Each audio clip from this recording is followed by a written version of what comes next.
Fox 6's Angelica Sanchez spoke to relatives who allege the Department of Corrections is not doing enough for the inmates inside of the prison. Angie? That's right, Mary. Relatives that I spoke with say that they are just learning of the number of positive cases and they are now searching for answers.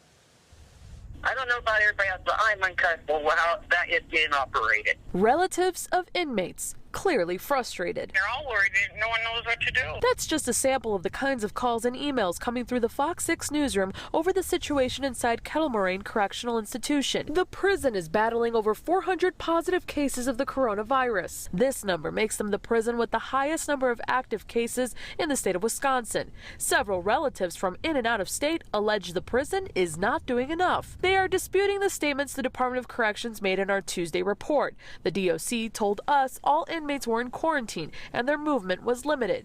They also said extra cleaning protocols were in place and movies were streaming for entertainment. They didn't tell you the truth. Connie Webb of Indiana disputes how the prison is handling quarantine.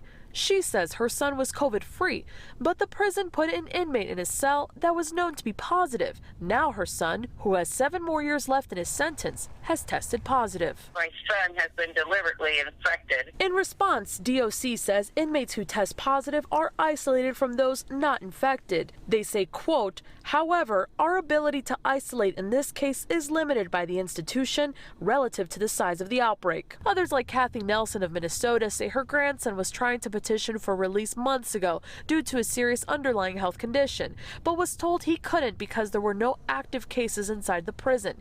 He's now tested positive. Nelson is trying to figure out the fastest way to get him out. I called a couple attorneys over in Wisconsin because I'm from Minnesota. In response, DOC clarifies that in April, some people in their care were informed they might be eligible to apply. However, inmates can't be released just because of a pre-existing condition.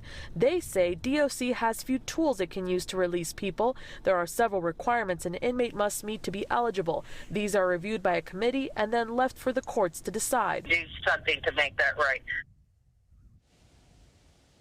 The Department of Corrections ended their response saying they are doing the best to protect and care for all the inmates here and other prisons during this public health crisis. They had much more to say on the situation. You could read their full statement at fox6now.com. Reporting live in Sheboygan County, Angelica Sanchez, Fox 6 News. Angelica, thank you.